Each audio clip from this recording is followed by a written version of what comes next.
sure someone has questions about these there. So I can wait, Chuck. Thanks.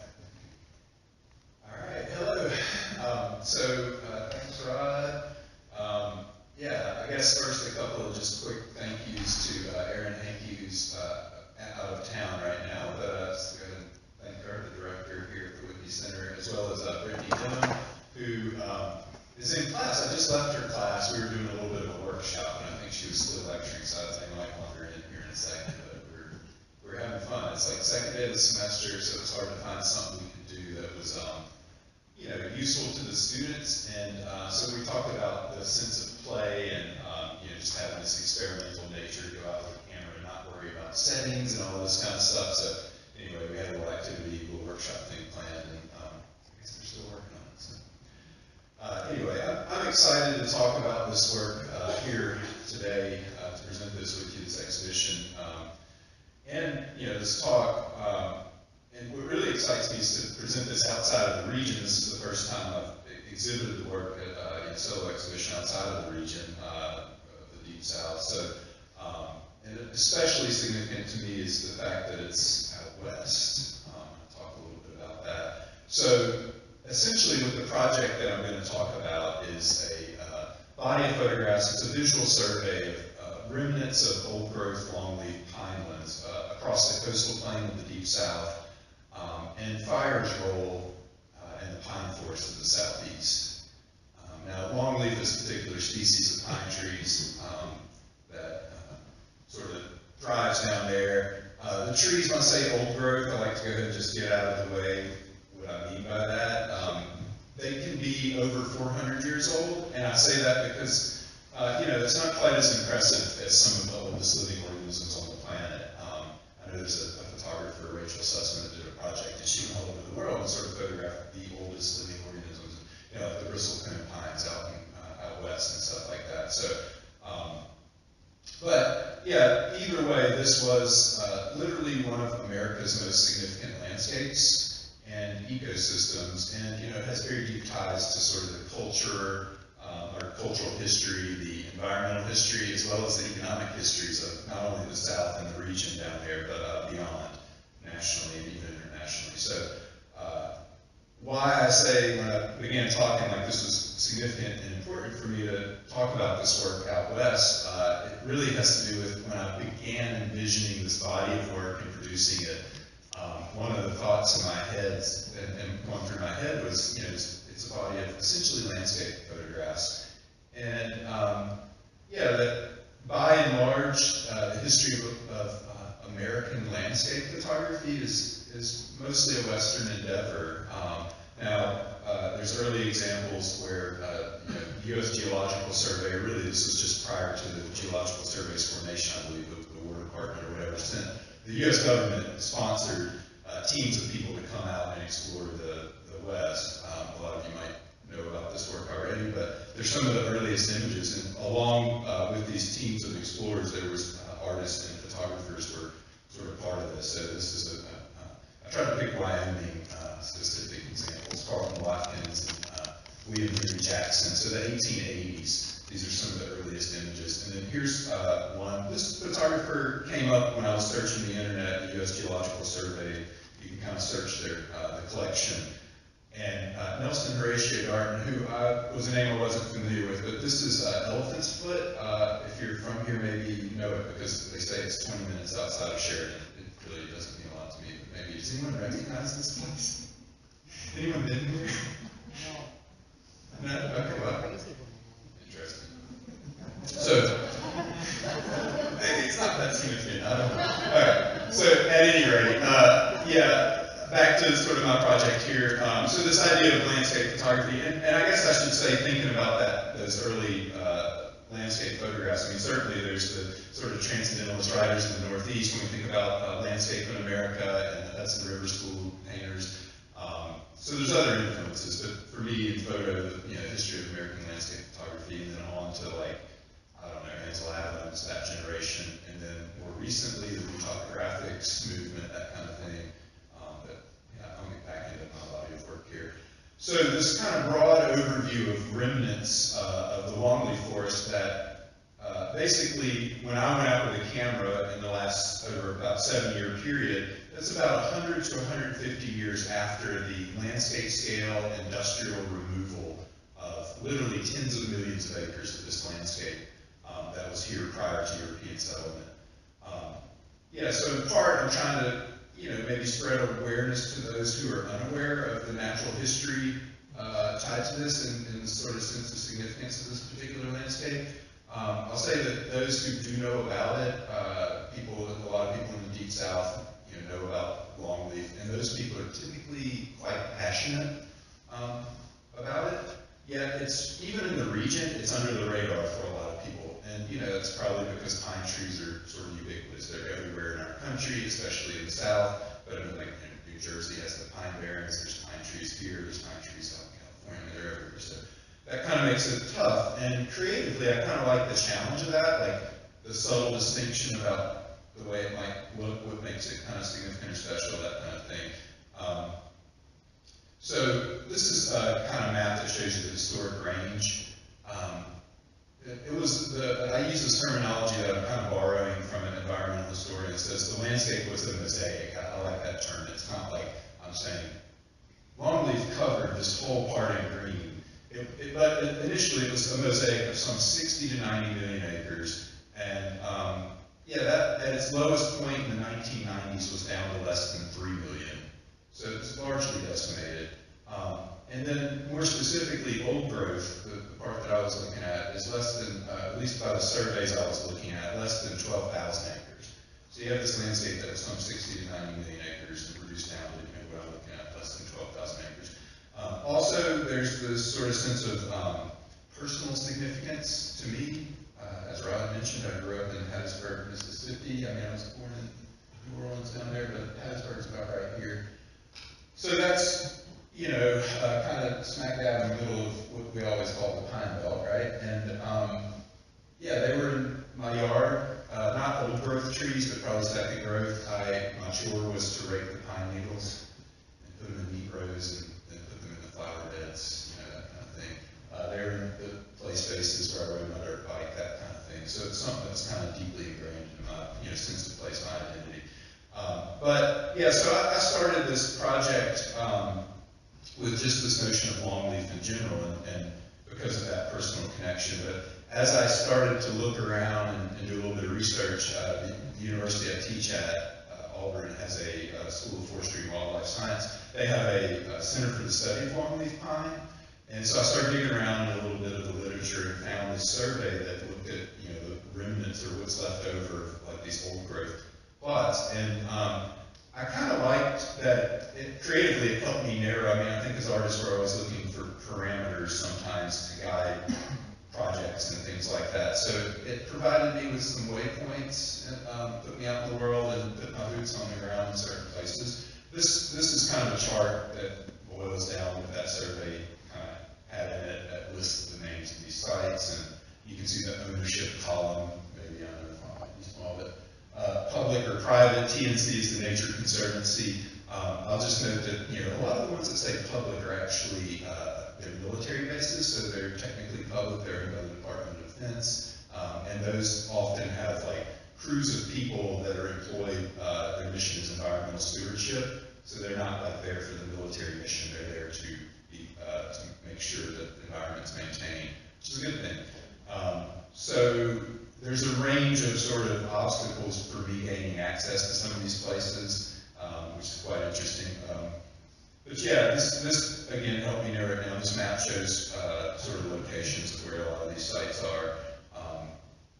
Let's see, there's mostly this covered the coastal plain, which is the sandy soil that occurs from either the Gulf of Mexico or the Atlantic about 100 miles inland. There's this one mountain province here, the Hill and Valley region, where it starts to get up in the foothills of the Appalachian Mountains. And that one green dot there is a decommissioned military base, and I couldn't get access to it. There's a bunch of unexploded ordnance on there, and they wouldn't even let the scientists out there anymore right now until they clean that up. So there's obstacles like that. My colleague who wrote the survey that I followed, and now we're really good friends, this site, it's called the Floatington Natural Area. It was in South Alabama. It was kind of his baby. He took it on in the 90s, and the trees, it was, I don't know, 100 acres or so of these old growth longleaf pines, 300 of trees, and it had been fire suppressed. I'll talk about fires a little more specifically later, but it had been suppressed from fire for decades. And it was a weird sort of public-private thing where the owner was a paper company, and they made an agreement to supposedly in perpetuity keep it as an education center. And so Dr. Cush took this on and sort of began slowly reintroducing fire and whipped it into shape and became this wonderful sort of environmental education center. And then, so his survey was published in 2004. Around 2010, it was sold off into private hands, resold, and it was clear cut. It's kind of sad. It's heartbreaking for him. This was a didactic sign that says the importance of fire to longleaf pine that was kind of left over when I found it from then.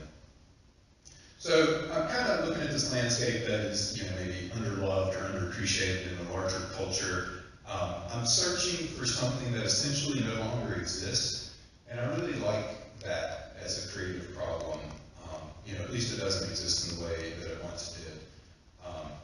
So the questions that I'm thinking about, I guess creative questions, like what does it look like today? How much of these relics show what the land might have looked like prior to settlement? How much has it changed, and is that change visually interesting?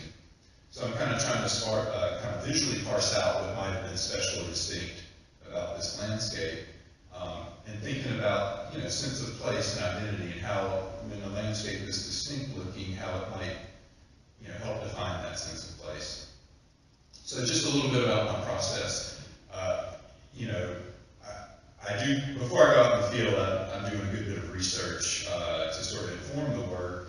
So, these photos in the end, they're sort of informed by forestry or environmental science, ecology, natural history. I've said that already, but yeah, I'm using an 8x10 view camera for a lot of the more formal pictures that are in the exhibition here, a lot of the pictures in the book, which is equipment that I really love. It slows me down. It takes about 20 minutes to set up the camera and make one single picture. And I really like the deliberateness of that process. I talk a lot about this ability to slow down today and listen and really immerse yourself in the landscape, sort of physically reconnect. Yeah, so this is just a little video clip. It's really nothing that special to play here. I just need a sheet of film in there. I guess, I don't know, maybe some of the students in the room, when I say a view camera, think I'm just talking to myself in here, so you don't have to listen to what I'm saying. Calculating exposures and thinking about the light and stuff. But yeah, I'm going to hold the shutter open. And it's daylight. It's just after daybreak, but it's probably, it's a pretty good bit of light out there, but it's probably still I think a 9 or 12 second exposure or something. So there, I've opened the shutter. The magic is happening.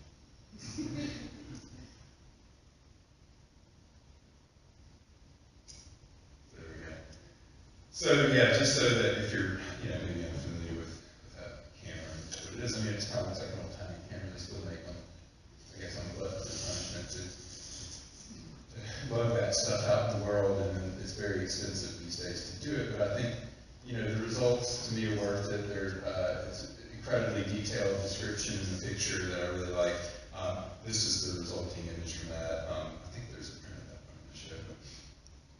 Yeah, so in the end, the project is to kind of be mixing this intellectual experience of this research with kind of my reconnection to the land in a sort of physical way, to go out and physically reconnect, also, psychologically or emotionally sort of reconnect to the land. And hopefully the pictures speak to that experience. A little side story about the physical reconnection. You see I'm standing under what's called the dark cloth, where you set up the shot on the ground glass with the camera, and there's this little bug that we have in the deep south called a chigger. Do you guys know? Yeah, okay, so the red bugs, the chiggers. And so they bite you and they itch like crazy. So usually bites around the ankles or something. And yeah, so when I first started doing this, I took the dark cloth off and I set it on the ground while I was doing other things or whatever. And I wound up putting it back in my bag, and I just got eaten up with chiggers. I don't know, 50 little bites all over my shoulders. And these chigger bites, they itch for more than a few days, sometimes a few weeks. I mean, it's maddening how much they sort of itch. Anyway, I'm apparently didn't learn my lesson because that happened like 3 times. So when I talk about like the physical reconnection, sometimes it means like that, I guess. Yeah, all this research that I do is sort of inform the work. Hopefully, when I go out to the world with a camera, all that gets tucked away in the back of my head. I'm just kind of spontaneously responding and visually responding when I'm out in the field. And hopefully, the pictures start to speak to that. At times, I hope they can even sort of approach mythic or sacred senses. I'm thinking about the past, but I'm also thinking about the sort of visual sense of the momentous. Thinking about what could seem significant enough to sort of have an impact on our future. Yeah, this place is called the Moody Forest. I just like that name a lot. There's a kind of romance to it. It's a public-private partnership between the Georgia DNR, the Department of Natural Resources, and the Nature Conservancy. But yeah, I think that straight, unmanipulated photographs. One thing, they can be really accurate, but they often fall short of representing the reality. I mean, any medium in art is like that. It's a translation that happens. It's a medium. It's an intermediary, right? But one thing that photographs do well typically is they do a great job at description. And so a lot of times this description often correlates to some of this research and scientific information. So a few quick examples. So like if scientists and some of the people I work with there look at these pictures, these are maybe some of the things they see, and I like to point those out a little bit. So the old trees are usually marked by flat top crowns. And maybe it's like old tree wisdom or something, like old people wisdom, but yeah, usually the old trees aren't the tallest because they would attract lightning or something that way. Lightning is how the fire was naturally started before people existed when this landscape evolved. So like old people, the old trees shrink with age. The old trees are typically marked by gnarled branches. This is kind of a picture that shows that. I'm kind of in that hill and valley region where I can get up from a vantage point, which there are lots of here, but where these trees occur, it's pretty flat for the most part. So this was a kind of treat to bring the big camera up on a hillside and look at this Talladega National Forest. So these pinelands are, they're a forest, air quotes, I guess. It's really an extraordinary biodiverse understory. It evolved with a sort of fire-dependent savanna or grassland type ecosystem is how scientists classify it. So it's really a grassland that has this canopy that's dominated by this one particular species of pine tree as a keystone species. And this picture kind of shows you that openness of the grassland. And this is another picture with young pine seedlings that are in the foreground there. Yeah, a lot of my projects in the past have dealt with how humans interact with land. They've been a little more open-ended. This is much more topical, I guess, for me. But thinking about the sort of complex relationship that we humans have with the land or the landscape. And yeah, just, humans do play a big part in those longleaf forests today. I kind of purposely made the pictures as, I don't want to say the pure landscape in the way that Ansel Adams might describe his pictures. I mean, I didn't dodge that, but I also didn't put people in the pictures on purpose, right? So sometimes the human interaction with this landscape is more overt, like in this picture, there's scientists that mark the trees for study or whatever, the young pines. Or sometimes it's a little more subtle, like this picture, where, to me, it's a little contrived and a little heavy-handed, like the openness of it. There's some young pines you see that are starting to come up, but they've kind of come in and cleared off everything except for leaving a few old pines. It's just a little too sparse visually to look that way naturally, so like it sometimes can be subtle like that. Historically, I sort of talked about this landscape ecosystem being incredibly biodiverse. It's home to numerous, many listed threatened or endangered species. The kind of poster child for that is a little bird called the red cockaded woodpecker, and they build their nest cavities in old pine trees. The tree has to have hardwood that's soft enough for the birds to build their nest cavity in there. I have a lot of friends that I've met through doing this that they're wildlife biologists, and their job is to translocate these woodpeckers as they're trying to reintroduce them and restore the native ecology. So this is an example where, from the picture before, it's kind of zoomed in. There's a couple of trees, if I can, let me not mess this up. So this tree with a white banding, and here's another one here. Here's another one. So they have the nest cavities in them, and the woodpeckers go around and poke a bunch of little holes in the sap drips down the tree, and that's to keep snakes from climbing up the tree to eat their young. But yeah, instead of the woodpeckers building their own, these were actually man-made nest cavities, so they're going in with chainsaws and cutting into the tree and physically inserting the nest cavity to reintroduce these birds. So, as I produce this work, I'm not just interested in trying to illustrate some of this science or natural history. Hopefully it's a little more intuitive than just that, although that is also in the pictures, but I don't want them to just be these kind of illustrations of that.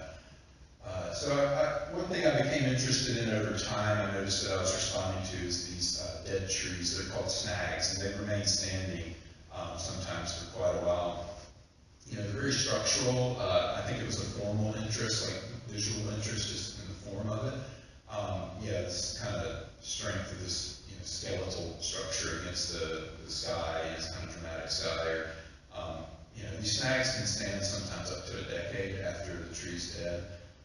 To me, that's kind of the symbol of grace. It's like the long, drawn-out process of dying.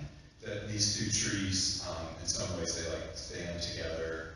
I don't know, there's like this metaphor about like they live this long life together, and several human generations, and then they stand together in death or whatever. So, I talked about the biodiversity, a little bit more about that. It actually rivals this ecosystem when it's properly maintained and that means with fire. It rivals the tropical rainforest, and that's on a small scale. So if you take a 1 square meter and put it on the ground in one of these landscapes that's been maintained properly with fire, have regular, frequent, non-fatal fire, there can be up to 100 different species in that 1 square meter. So it can be really beautiful. Just to say, fire is historically and scientifically, I guess, the most vital natural process to the sort of very being and existence of this landscape ecosystem. The return interval of the fire naturally, the way it evolved, would have been probably, they say, every 2 to 5 years. And these fires would have naturally started by lightning strikes. Indigenous people also had a cultural practice of burning land, and even early settlers did. It's a little bit of a, I don't say, I feel like I'm walking on eggshells a little to talk about this here. Because, there's a problem right now nationally. And, there are wildfires that happen in Florida as well. I say it's not just a Western thing, but they do get out of control. But this is me. I decided that since fire was such a big part of this landscape, I went through some training. I became a certified prescribed burn manager in the state of Alabama, so that's kind of a cool thing. So in that training, you learn a lot about weather, essentially, and this idea of prescribing fire. So you try to, which is a dangerous game, you try to predict the behavior and plan for with a team to do these controlled burns, right? And the idea is you're reducing the fuel load. So I know in studying some of this that I was told some of the Western landscapes have a return interval that's supposed to be every 30 years. And it's a problem because a lot of them that should have had a 30-year return interval, it's been even longer than that, right? And so there's this incredible fuel load. You add to that the boiler pot of global warming and climate change, and you have a tinderbox that's waiting to go off. So it's a problem. So anyway, I did the training to not only learn about this, so I became interested in it visually, but also to gain trust when I asked people if I could show up and photograph a fire. I don't want to be a liability, so it's a little bit practical. I promise I'll be responsible. But just to sort of learn about the way the fire behaves a bit, so that for my own safety as well. But there's this idea. I said I was interested in it visually, like its potential for this kind of contradiction between our perception of fire as a destructive force versus a regenerative force, and the sort of beauty that can come from fire. It's such a natural process and primal and things like that I really got into it. I have a few small little pieces or my mom had a little piece of property, and I started to burn it, and my wife now, it's a little dangerous game, but so the young longleaf pine actually evolved. It's been called by some of the scientists, the landscape that fire builds. And so these this particular species of pine, they have these dense needles that protect the terminal bud that comes out of the top of the tree. So when they're little baby trees, they can take this non-fatal, this kind of low-intensity fire that kind of moves right over them. And a lot of the other native species on the ground cover also can take that, right? So anyway, that picture kind of showed some of the trees just after a burn, the brown needles at the bottom. It's probably, you see the grass is just starting to green up. I'm going to guess maybe a week or two after a fire. It happens really quick. There's a lot of humidity and good soil in the south. Might not happen like that, I don't know here. It stays scorched earth for a little longer. Yeah, the subtitle of this piece I call Wilderness. In my thinking of kind of this, I consider this post-wilderness time or world we live in now. That's not really my thinking. There's a sort of famous environmental historian, William Cronin, that wrote a really good book, Rethinking Human Place in Nature, that, I mean, he's not the only one, but that's informed a lot of thinking about, like, if we just, this idea of, preservation, like if we just put a fence up and leave these places, this picture is kind of the extreme to me because it's, some of these species here might be native and some might be invasive, but whatever the case, they've choked out what should be there. And that's the problem. So, this idea of wilderness, and like it's really, it's a human construct, So, for contrast, here's a picture just after, like the day after a burn. This is in Eglin Air Force Base. It's in the panhandle of Florida. My forestry colleague tells me the little animal that builds these little mounds is called a pocket gopher. Sounds like a cute little fella, doesn't it?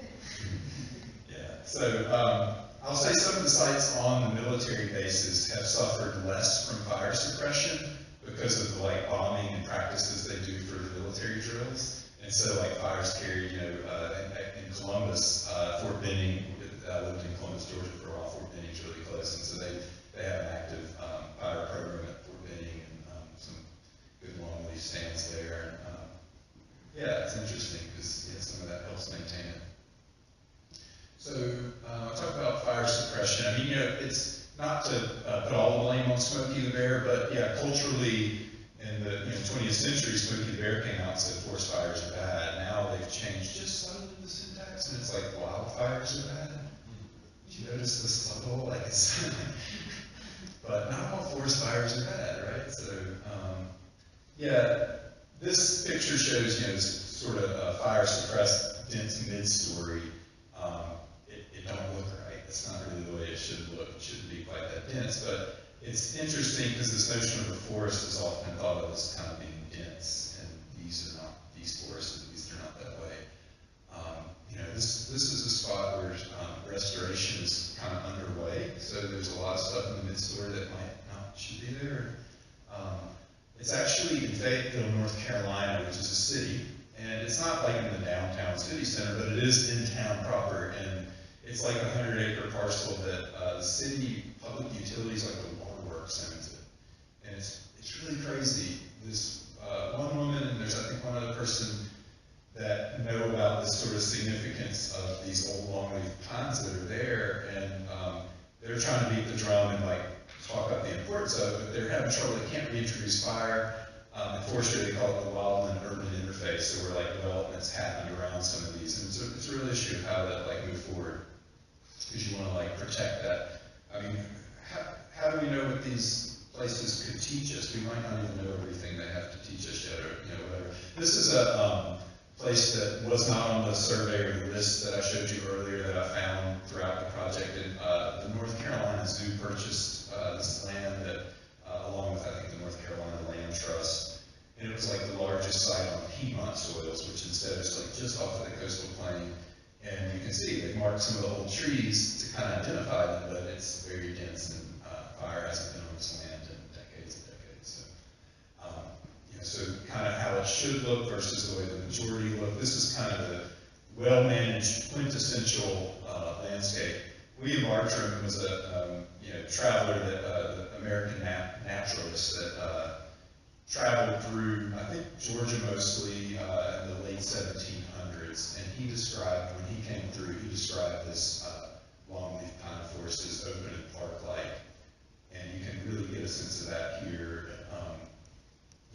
basically from the knee down and a very open mid-story, and then this canopy above you with, mostly longleaf and occasional oak tree, kind of thing. So this particular site is, it's a conservation easement. It's actually privately held. It's historically was a quail hunting plantation. So there's this region in South Georgia called the Red Hills region. It's just north of the Florida border, and a lot of wealthy northeastern industrialists made a bunch of money, and then they came down and bought up places to summer, to summer vacation. They would come down here where the climate was, say the summer. They probably came down in the winter, but they came down to hunt quail. And when fire suppression started happening nationally, they had paid this ornithologist, since these were privately held stands of land, they had paid someone to come in and study the quail, and they found that if they kept fire on the ground regularly, the quail populations thrived. And they were just hunters, they wanted to hunt their quail. So while the rest of these sites were mostly fire suppressed, there's these few sites that are, they've never been fire suppressed, and they're really quite beautiful, and they are sort of quintessential looking. But a lot of stuff is the remnants and the kind of leftovers. I've used that word a lot, remnants of old growth longleaf. So it literally means, if you think about like from the timber industry, it's like the stuff that was unmerchantable as timber, unfortunately, and that's kind of what's leftovers. As I would make pictures with the view camera, usually I'm pretty picky about the light and all of the factors that go in. I mean, each sheet of film is like $25 to put it in the back of the camera, so it's like, it's quite an investment. And so while I was waiting on light or this or that, I'm out in the woods, I'd wander around with a handheld camera, a medium format camera, and started turning it up vertically and making, what in my head was a little cheesy, but I would call these elder portraits, kind of portraits of individual trees. And thinking about their sort of off-putting or somewhat odd qualities, or visual qualities that, we associate with aging and people sometimes as well. Like this is in Georgia, and this is, one of these kind of big, tall, majestic pines. This is in Florida. A lot of these were in Florida, and the soils are so sandy there. This tree could be over 200 years old, and it's not very big, the diameter. It's just the soils aren't that great. So, but they can really still live to be quite old. The longleaf puts down a tremendous taproot, so they can take the wind throw better from a lot of the storms that come through. But yeah, I don't know, these old sort of funny looking trees that are kind of bent over, or just saying. So I talked about the landscape as a mosaic, and Rod mentioned to begin with, I'll talk a little bit more in a second about the book. So I published a monograph of this body of work, and there's a few sort of what I consider like tangential sections or sort of off breaks that describe other aspects of the woods or trees in the Deep South. This notion of this landscape mosaic, so not all of it was just simply pine trees, right?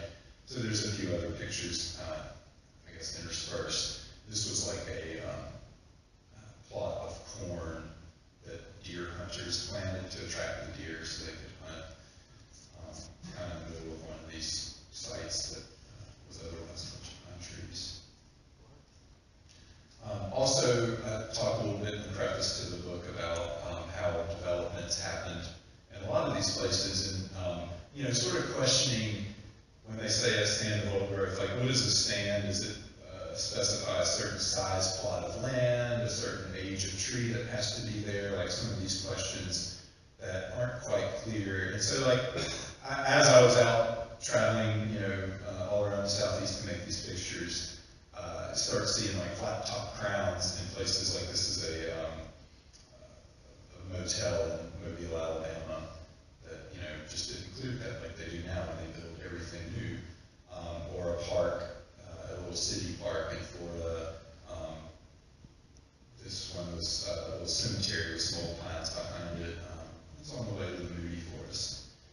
So this development that happened around it, a pasture. With one old pine, and literally I'm standing on the shoulder of the road, and that picture to my back is a plot of land called the Venus Flatwoods, and it's a managed site, but the Nature Conservancy owns it very well. So it's interesting, like that land continued before they put the fence up and divided it all up, and so like here's one of those little remnant trees out in the pasture.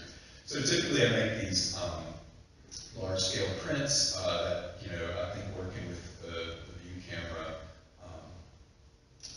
you know, they build a lot of that description in, and so it's really a treat for me to share an exhibition here of the large prints, to be able to see them, I guess, and you know, experience that. For the photo students, you'll talk about depth of field, how much the picture is sharp from near to far, and with the view camera, it's shooting a really big negative of the film original, and so like the amount of detail and description is just, it's really uncanny. It's not the way our eye sees naturally. It's, you know, our eye sees something in the distance, something up close, something halfway, and it kind of, the brain puts all that together. This is a way that in one fatal swoop, you get all that information, all presented smack dab at once. And so, yeah, I think the prints start to open some of that possibility up. So, yeah, I hope you'll spend a little bit of time with them. So this is my little shameless, I guess, plug for the book. This is what the book looks like. I did bring 2 copies to sell.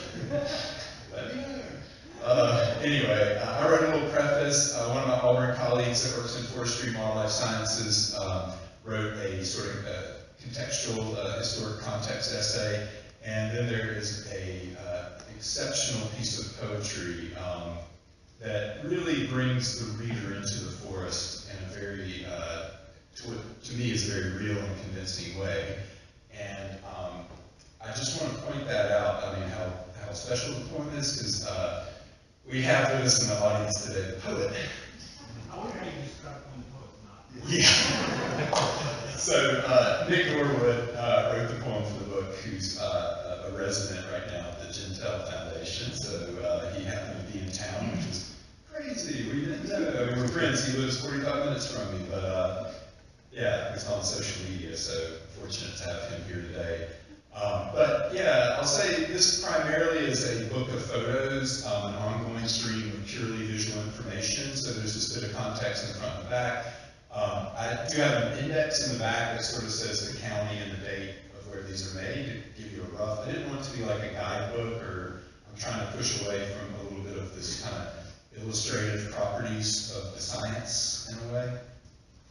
Yeah, so I hope in the end that the pictures might add to or broaden the conversation that already was happening in science, or environmental history or whatever, and maybe include a visual sense of what this landscape was and what it is today.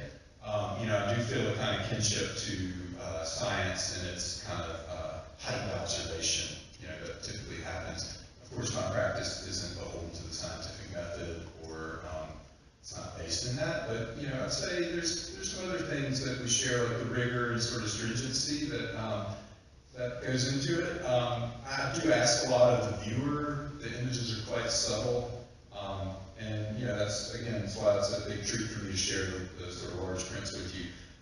So this is me with a couple of my 2 to 3 year old longleaf pines that I planted at my mother's place in South Mississippi, and this is my little effort to kind of restore a little tiny piece of this ecology of this landscape.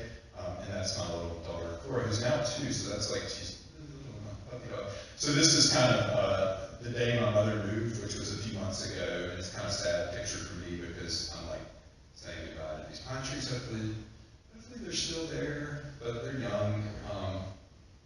Yeah. So, I'll just kind of close by saying, I know this project is based in my region, my personal history, but I'm hopeful that, if I share it here in your neck of the woods, which to me is this area that really defines the very notion of landscape in some ways, that it might encourage some of the people that, or at least that are based here, to get out and to connect with the land, have that experience with it. Also, dig in and embrace what is special and distinct about your place here, and just embrace that. So, thank you.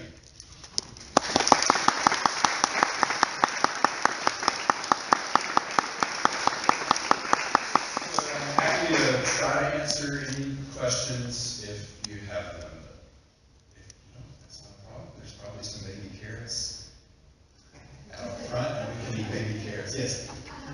Did you find areas, and how big were they, if you did, that really represented original forest?